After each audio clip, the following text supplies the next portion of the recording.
Art has always been about seeing, whether it's through paintings, sculptures, or photography. But what if an artist asked you to see in a completely different way? To not just look at art, but to step inside it, to feel it, to be immersed in it? James Turrell is one of the most mysterious and influential artists of our time. He doesn't paint on a canvas. He doesn't carve marble. Instead, he works with something intangible, light itself. His art isn't something you simply observe, it's something you experience. For over half a century, Turrell has been bending perception, shaping space, and challenging our understanding of reality. His works are silent, yet they speak volumes. They are empty, yet they are full. They have no physical form, yet they leave an unforgettable impression. But who is James Turrell? What inspired him to dedicate his life to working with light? And why do his installations make people feel as though they are standing at the edge of the universe? To understand the man, we must first step back into the world that shaped him, a childhood of sky and silence. James Turrell was born in 1943 in Pasadena, California, into a family unlike most.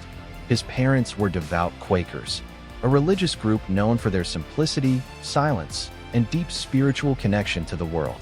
The Quaker belief system didn't rely on grand churches or ornate rituals. Instead, it focused on direct experience, on stillness, meditation, and the quiet presence of light. From an early age, Turrell was drawn to the vast openness of space. He spent hours watching the changing colors of the sky, fascinated by the way light shifted throughout the day.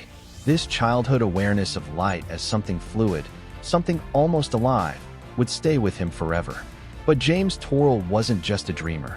He was also intensely curious. He had a mind for science, a love for flight, and an obsession with understanding the mechanics of seeing. From pilot to artist, Turrell didn't begin his career as an artist. Before he studied art, he studied mathematics, psychology, and perceptual science. He was fascinated by the ways in which the human eye and brain interpreted light and space. But one of the most defining moments of his early life wasn't in a classroom. It was in the cockpit of an airplane. Turrell became a pilot, logging countless hours in the sky. He was especially drawn to the horizon, to the way light behaved at high altitudes.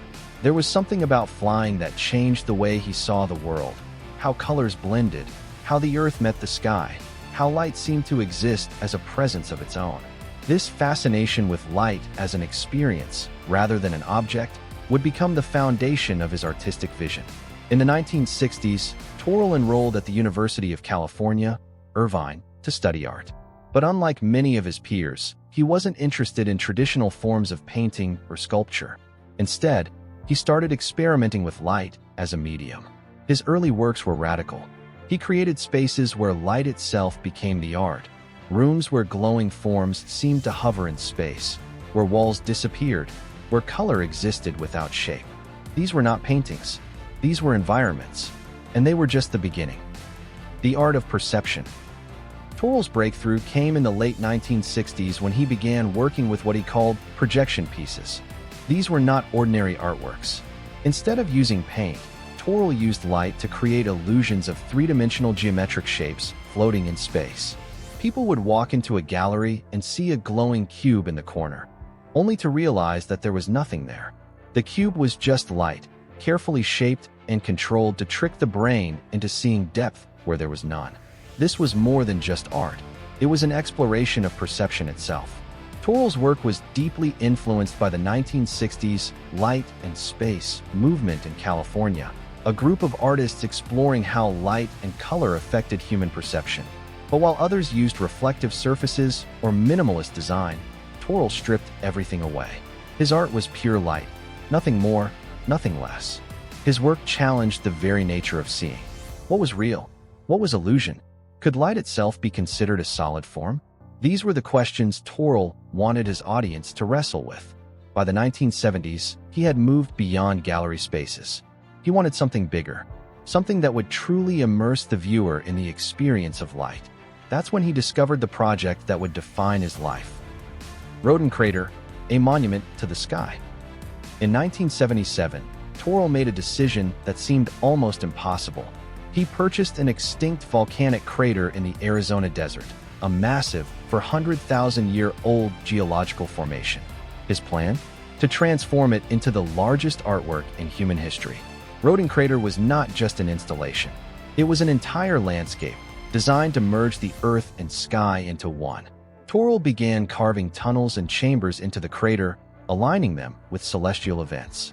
His goal was to create a space where visitors could witness light in its purest form, a place where the rising sun, the shifting colors of dusk, and the movements of the stars became part of the artwork itself.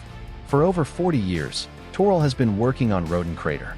It remains unfinished, but those who have visited describe it as a life-changing experience.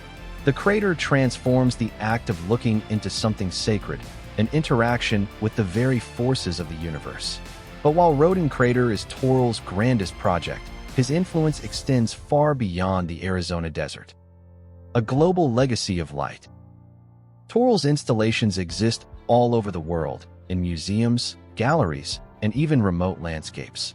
His sky spaces are among his most famous works, enclosed rooms with an opening in the ceiling, where the sky itself becomes a framed canvas of ever-changing colors. His light installations have been commissioned by institutions from Los Angeles to Japan, from Norway to Australia. And while each piece is unique, they all share the same goal: to change the way we see. One of his most well-known pieces is Aiden Rain, a massive transformation of the Guggenheim Museum in New York. In 2013, he turned the museum's central rotunda into a glowing vortex of shifting light, making the entire space feel weightless and infinite. Turrell has even influenced other creative fields. Musicians, filmmakers, and architects have drawn inspiration from his work. Kanye West cited Turrell as a major influence on his Sunday service performances.